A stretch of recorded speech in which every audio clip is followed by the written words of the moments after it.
Welcome to Wrestling with Heart, a podcast looking at pro wrestlers giving back to their community. Join me, Stanley Carr, as I interview wrestling's hottest names who use their platforms as entertainers to raise awareness and do community service. Hello and welcome to another edition of Wrestling with Heart. This is the show where we talk with professional wrestlers and professional wrestling personalities about their lives in and outside of the ring, as well as doing acts of charity work, community service, volunteering, and spreading positivity. We're always about the positive vibes here on the show. And with me today, I've got a very special guest. He is back for our second interview, our first guest that has returned and has been on the show before. Pleased to welcome back to the show Dr. Jeremy Housewright. He is the author of the brand new book, For the Love of the Show 2, More Stories from Pro Wrestling Fans. This is an incredible book, by the way, so I hope you all get a chance to check it out. Thank you so much, Jeremy, for coming back. I'm looking forward to talking with you. Thanks for having me. I appreciate it. Glad to be here. Absolutely. So you and I talked last time, growing up in the Midwest, huge wrestling fan. Your dad took you to the Kiel Auditorium to see pro wrestling there.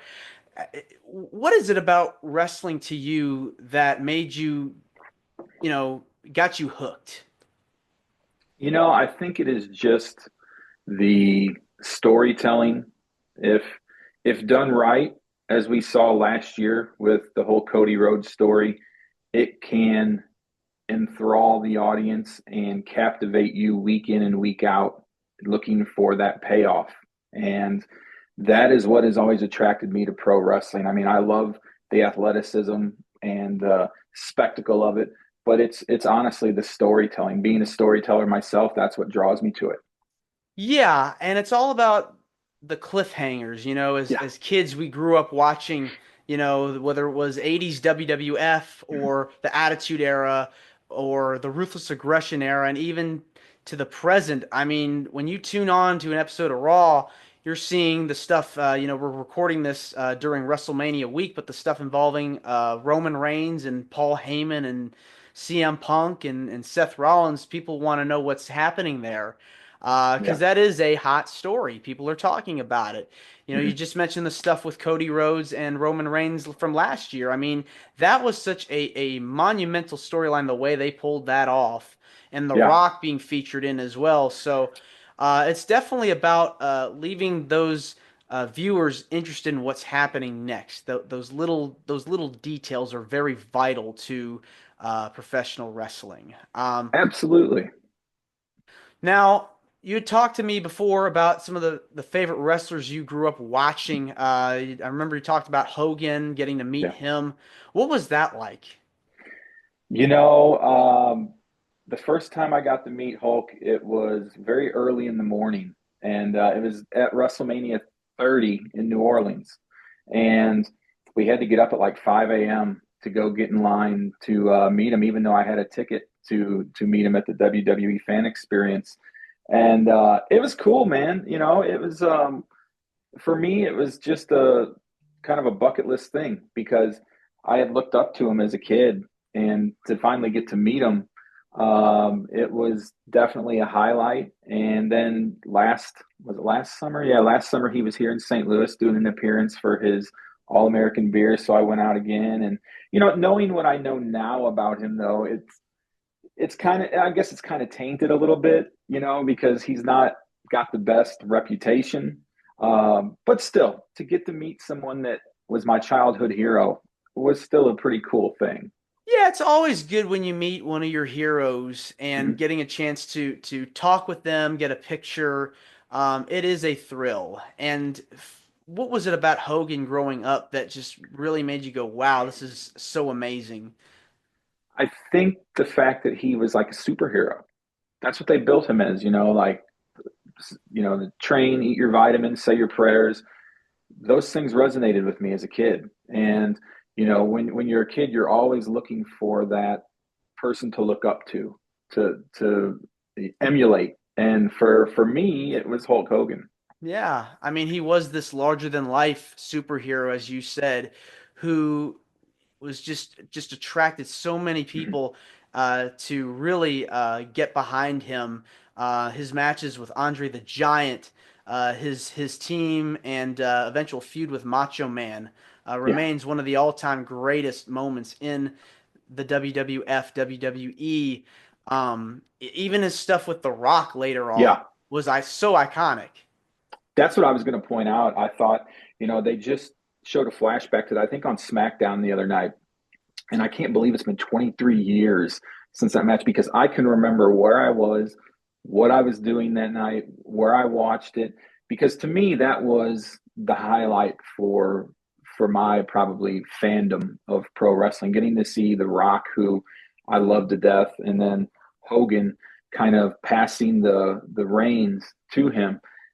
That was an experience. And then knowing the story behind it, how the crowd had flipped and how they kind of worked to cater to the crowd. To me, that's just, again, it's expert storytelling. It is, and especially the psychology behind everything that they're Mm-hmm. doing, just really makes for an incredible, incredible feud. Yes, absolutely. I mean, that's the whole thing. You had the Hogan with the NWO, but we all wanted him to go back to the red and yellow. And, The Rock was the people's champ. So it was just, you couldn't go wrong with it. Do you remember, you'd mentioned like where you were, what you were doing. You want to elaborate on that? I was just so I had a friend of the family. He was actually my mom's friend, and he would always order the pay-per-views. So I would go over to his house and throw down half the money and hang out. We'd order pizza or something and just hang out and watch them. So that's where I was that night. I'll never forget that. Those are always fun, getting the chance to watch the events with your friends, have Yeah. pizza, and it really is like it's an experience. There's, Absolutely. there's nothing like it in the world. All right. So you got the book for the love of the show too. We had you on talking about the first one. Mhm. What made you decide to write a sequel? So when I was finishing up the first book, there were a couple stories that I wanted to get in that book, and I just didn't have time. The first chapter of the new book is about the wrestling club, and if you're not familiar with them, it's Victor Perry's a teacher in Brooklyn, New York, and he started a club for his seventh grade students where they literally get together and study professional wrestling. It is one of the coolest things ever. And so I had to tell that story, being a teacher myself, and always thinking about how it would be so cool to have something like that and be able to do that, and just the story behind it and what it's doing for those kids of who live in inner city Brooklyn. It's something very cool to watch and hear about. Yeah, I definitely remember a few years ago on Instagram, I believe, I saw a video of Big E Yeah. going to one of the club meetings, and to see the reaction from the kids getting excited to meet their hero. Hmm. That's like, it provides you with this feeling of joy that, Yes. you can't really find anywhere else, Yeah. because there's how many times can you say you met somebody that you looked up to? Right. I also saw Mercedes Monet Yeah. show up there as well. So it really, Yeah. It was really cool because as I was getting ready to wrap the book, there was a story on the group on ESPN, and they actually had Sheamus and somebody else was with them. Oh, Drew McIntyre went and visited with the kids and spent a day with them. So I was like, oh, it's kind of mowing my lawn there, but it was still very cool to see. And having worked with Drew in the past, interviewing him and stuff, I just know what a great guy he is and how cool that would have been for those kids to hang out with him. yeah, it's amazing to see uh, the faces of these kids getting to Yeah. not only meet their idols, but also hear stories from them, and inspirational stories. And what you're doing is you're telling these stories. 11 chapters, if I'm not mistaken, are in Yes. this book. Um, what have been some of your favorite highlights while writing the sequel to the original? That's a great question. I really, the honest to God's truth is every chapter means something to me. Um, I feel like this book overall is heads and tails above the first. And not that I dislike the first.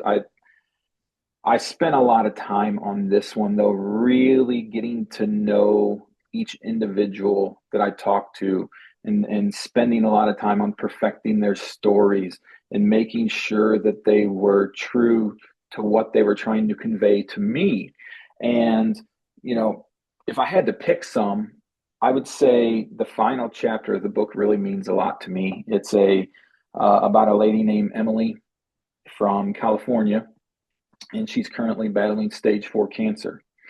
And there was a video that kind of surfaced on the internet a while back of Kevin Owens leaving the ring after a SmackDown and going up into the crowd and giving a lady a t-shirt signed by him. Well, it turns out that was her. So I reached out to her and told her story, and it really had a profound impact on me. So that one, and then Nick Mason, who is a gentleman from the UK. I happened to see him on Facebook or something one time earlier. I think it was later last year, kind of November-ish. Actually, it was 23, end of 23. And he was talking about how he had done DDP yoga and lost a bunch of weight. So I reached out to him because I love DDP. I think he's a great guy. The things that he does for people is, next to sainthood as far as I'm concerned. And just talking to Nick and hearing his story and hearing how DDP literally called him to check in on him and took a personal interest in him, it was a great story. And it actually, at that point in my life, motivated me to go on a health journey myself, which I'm still on, but it's helped me to start a weight loss journey where I'm up to 130 pounds lost now. Congratulations. And I've become kind of a motivational tool for others because every morning I work out, I post on social media a photo, and people come up to me all the time like, man, we love to see you working out. It motivates us to get up in the morning and do it. So it's kind of started a chain reaction, and that's something that I'm very proud of. I think that like I said, just every story in the book has some type of connection to me and means something to me personally, and that's why I included these stories, all 11 of them, in this book. And I really think that people will be inspired by reading this, and it's going to motivate them to go out and just try to make the world a better place. Yeah, and the fact that you're on this journey and you were able to hook up with so many people, networking with them Hmm. and finding out what they have done and how they've been able to achieve the things that they've been able to achieve, and you're able to take that and apply it into your own life. That in itself is inspiring in its own right, because um, you can learn something from so many of these people and learn so many things from these anecdotes that you're Hmm. sharing. So kudos to you for being able to do that. Thank you. Yeah, that's the big thing behind this one is I want people who aren't even wrestling fans to be able to pick this book up and enjoy it. And I know they will. And so it's something that means a lot to me. And I feel a deep connection to it. And like I said, I'm still in touch with everyone I've talked to in the book, even the young guy in Africa who I write about. So I'm in touch with, I talk to probably two or three of the individuals in the book at least once or twice a week now. So it's pretty cool. Yeah, you had talked about the Nigerian bloodline in the Yeah. book, one of those chapters in this version. How did you get in touch with them, and how did that come about? Because I remember seeing those videos on social media. Yeah. Well, that's where I saw the video, his very first video. I think it was him emulating Roman Reigns' entrance during WrestleMania 39. And I thought, man, I had no idea he was from Nigeria. I figured he was, from somewhere in the US. So I started doing some research, and it took me a while to find out anything about him because no one really knew. And eventually, an article, a small blurb had popped up on a wrestling website that WWE had sent him a few titles. And I saw a picture of him with his friends and brothers holding up these belts. So then I found out his name and I was able to find an email. I reached out to him. He responded right away. We got together on Skype and we're literally just sitting here talking. And it took a while because, being from Nigeria, his English is good, but it's some of the things maybe I couldn't understand what he was saying all the time, or he couldn't necessarily, and the internet connection was off at times, being all the way across the world and stuff like that. So that was an interesting conversation. But he is such a fun guy, and I still watch his videos, and they crack me up because he puts so much time and effort into those, and it's just for the fact that he enjoys doing it and it gives him an outlet to, enjoy life. So I think it's great. And the fact that he's never seen a show live, I think is just a crime. If I could get him to the US to see a show or get the WWE to go to Nigeria and put on a show, man, I think that'd be a great documentary for them to film. Yeah, no question. Much like so many other fandoms or parts of pop culture, there's something to be said about how pro wrestling has affected and impacted so many people across the world. You look at Yes. how WWE and AEW, they're selling out shows in Europe, doing Hmm. shows in the United Kingdom, doing shows in Germany and France, and being able to touch the lives of so many people. And you're talking about the guy from Nigeria. Um, I think it's incredible how such an art form like pro wrestling has, you know, put the smiles on people's faces Yeah.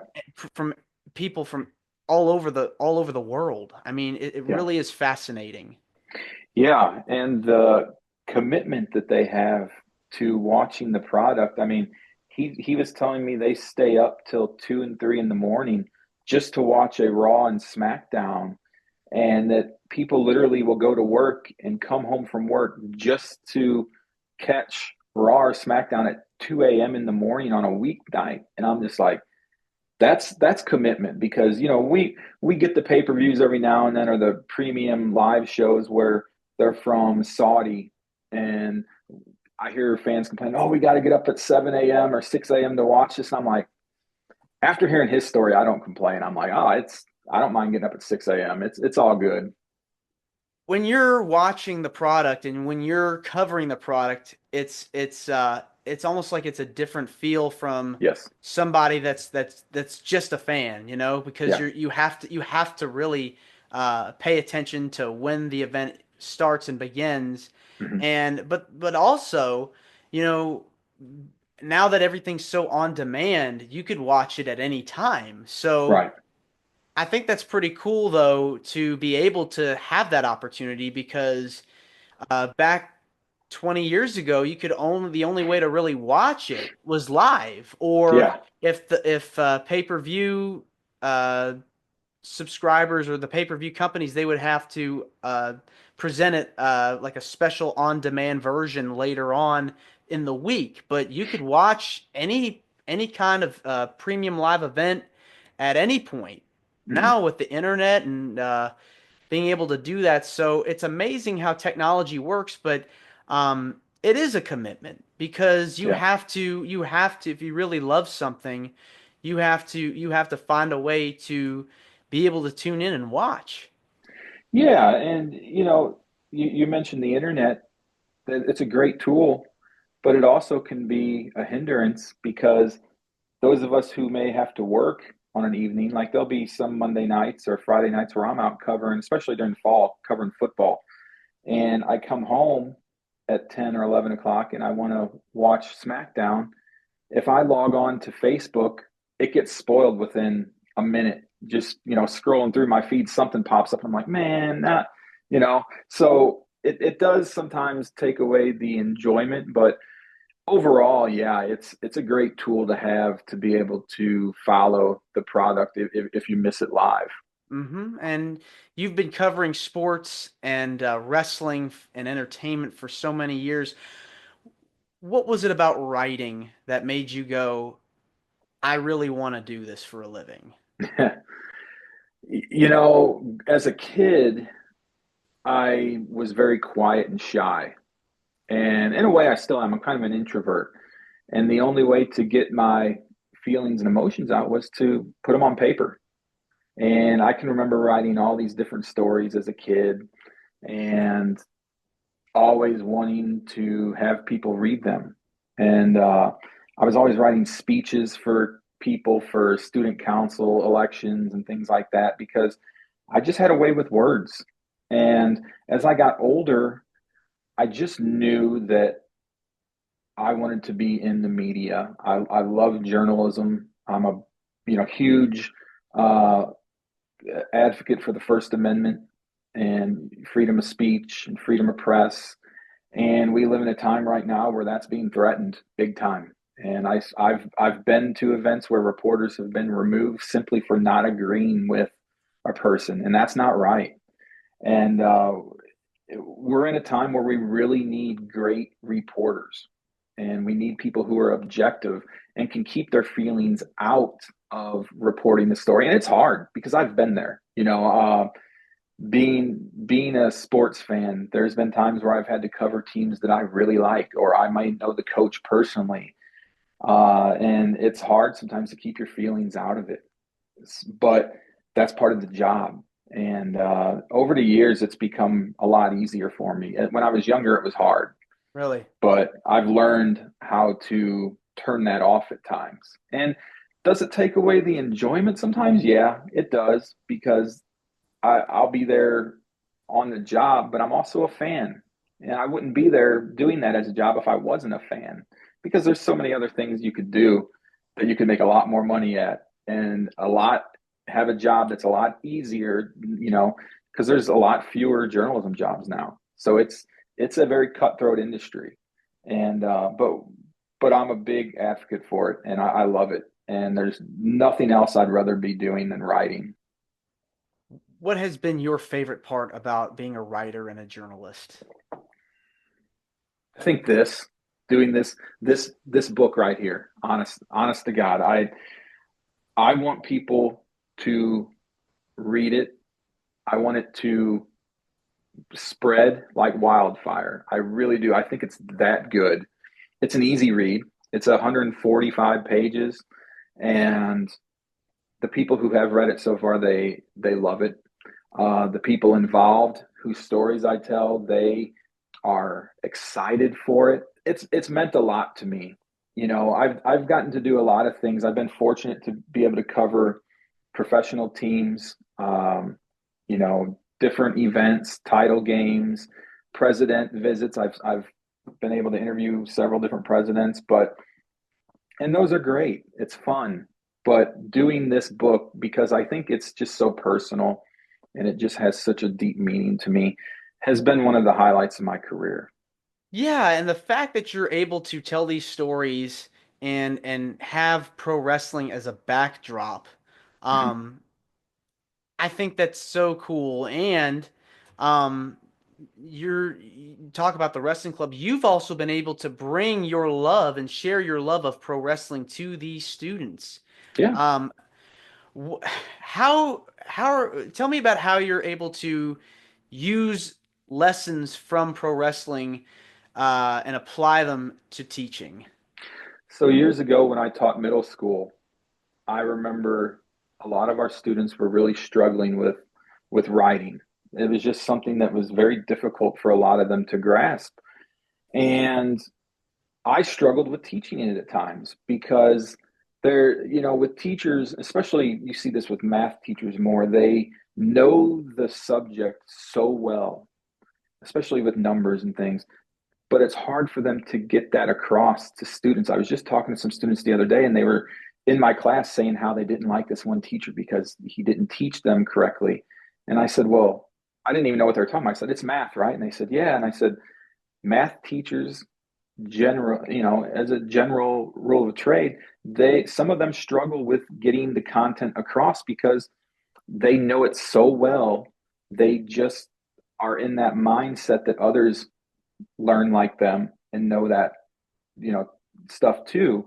And for me with writing, it was kind of the same way. It's like, how do I get this across to my kids so they can be better writers rather, you know, other than doing it for them, which I didn't want to do. I wanted it to have their own flair to it. So it was difficult, but incorporating things like pro wrestling not only got some kids who didn't want to write, it got a lot of kids to read. You know, I here in town one day I was going through Burger King to pick up a burger for my dog, and when we got home there was a bunch of napkins with writing on them. I'm like, what is this? And it was a note from a guy who worked there who I had as a seventh grader. And on there, he talked about me talking about wrestling and how it got him to start reading. And now he reads 2 or 3 books a month. And he never had picked up a book till he had my seventh grade class. And I have no idea the lesson he was talking about. I don't remember it, but just things like that. It's like I had an impact on this guy. You know, he's 27 years old now, and he still remembers being 12 years old when I taught that lesson. And I have the same memories about teachers from when I was a kid that had certain lessons. And I remember I'll run into them occasionally and I'll tell them about those lessons. They have no idea what I'm talking about. And I get it. When you're doing it every day, 7 classes a day, it all comes together. So you just don't remember. When you're teaching now, has there been any, do you have like a recent example of something that you've used to kind of correlate pro wrestling with in class?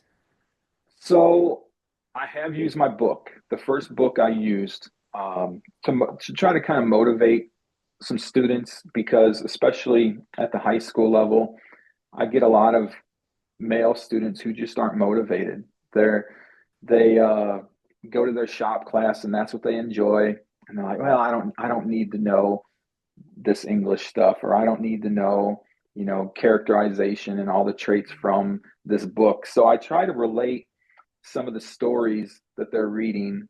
I'm trying to remember, like they were reading To Kill a Mockingbird. That's a tough book to try to relate to pro It is. wrestling, but it can be done. I talked about when Big E or when Kofi Kingston won the title at WrestleMania 35, just how that kind of bridged the racial gap and because I tell them, you know, I was there in New York that night and I look over and there's a guy crying. And I looked at him, I said, dude, what are you crying for? He goes, this is the first time a guy that looks like me has carried this title. And I'm like, wow, that is, you know, powerful. So I always talk about that when we talk about racial relations. And some of the kids get a kick out of that. You can break everything down to pro wrestling. And I'm like, in a sense, you can, because pro wrestling imitates real life. If it's a great story, it imitates real life. Exactly. I mean, case in point, Cody Rhodes and Roman Yep. Reigns. I mean, that Yep. was such a huge, huge story that they were telling. Mm-hmm. And Roman had such an incredible run as champion, and Cody Rhodes had this triumphant return. Everybody wanted to see him win the title in Los Angeles. Yeah. He lost, but he won it the following year. Um, and it's something that I feel like fans will never ever forget. Right. And to see a story like that that was stretched out for 2 years, I don't know if we'll ever see anything like that again. I mean, that's because now the companies have to have the faith from the networks. And with ratings and everything like that, sometimes that can be a tough sell. So I don't know if we'll see any 2 year storylines quite like that anymore that bring in so many different aspects from the bloodline to Cody himself with his dad. The story with Dusty and Cody, just to me, that sells it by itself. Hmm. But then you bring in The Rock, which was kind of I don't think we expected that. And for him to come in and do a total 180 with his character to the final boss, who is just a vile person to Cody, we'd never seen that with The Rock. And I think that just showed The Rock's, ability as an actor and a performer. Yeah, like his range, expanded Yeah, once he turned heel, and you yeah. saw that in his promos. And it'll be interesting to see what kind of happens now. Now you Hmm. have John Cena in the picture.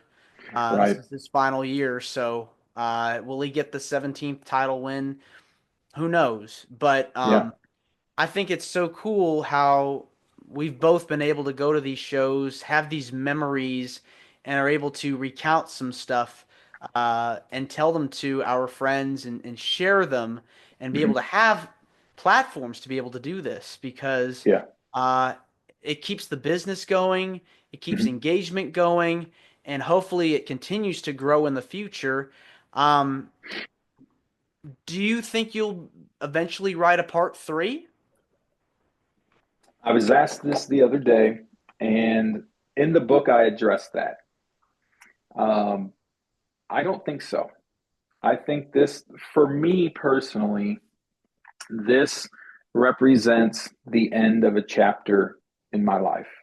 Um, because doing this book, so much changed for me.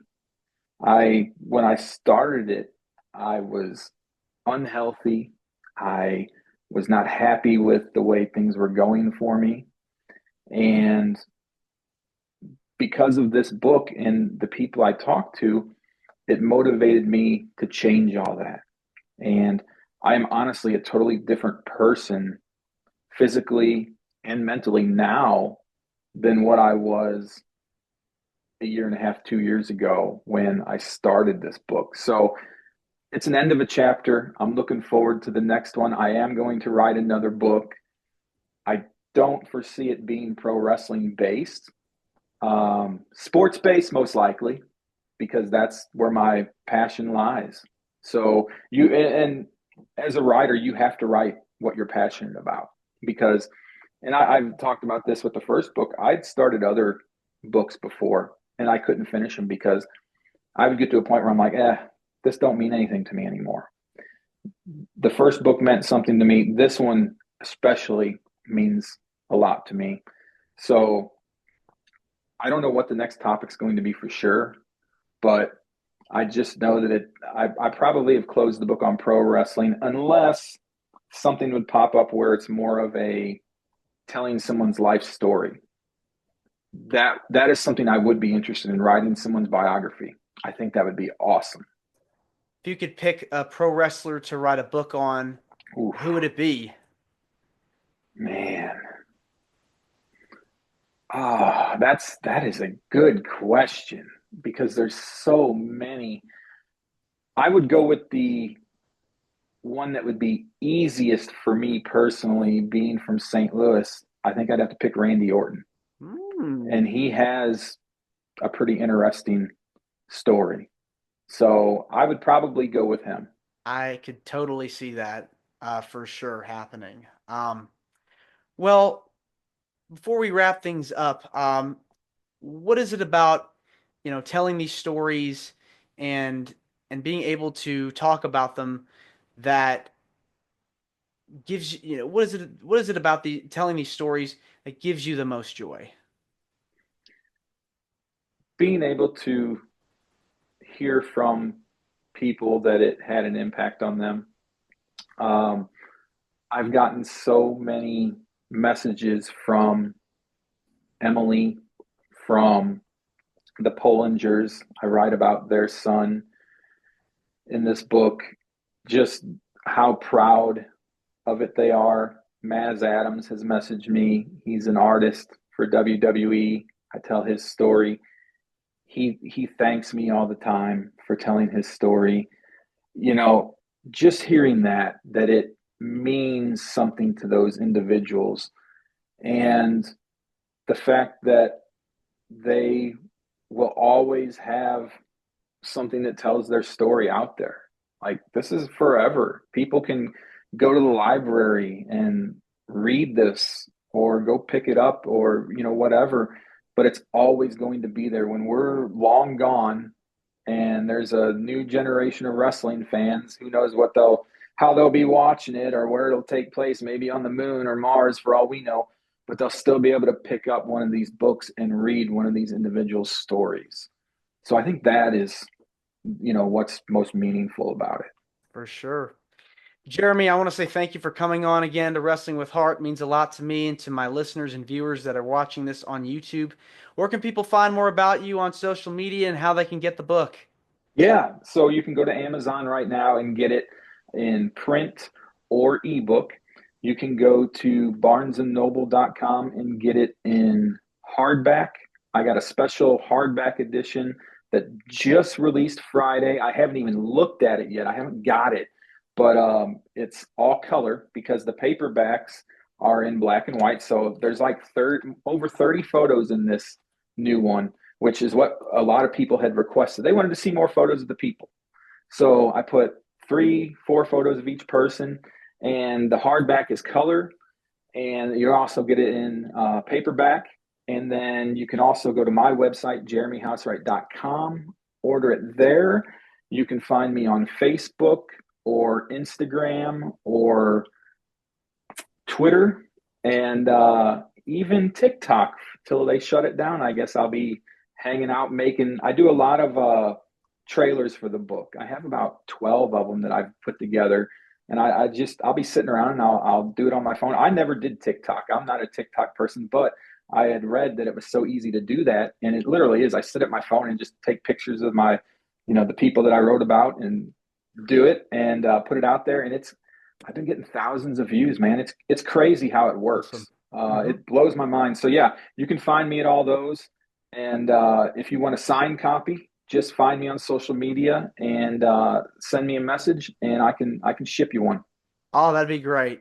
Awesome. Thanks again, Jeremy. And I'd love to have you back on. Maybe, who knows, if you write that book on Randy Orton, maybe we'll do it. We'll do a third interview. Yeah, that would be awesome, man. All right. Thanks again. Thank you. All right. Bye-bye. This is Wrestling with Heart. I hope you found this podcast to be informative and entertaining. If you did, please hit the subscribe button and look out for the next edition.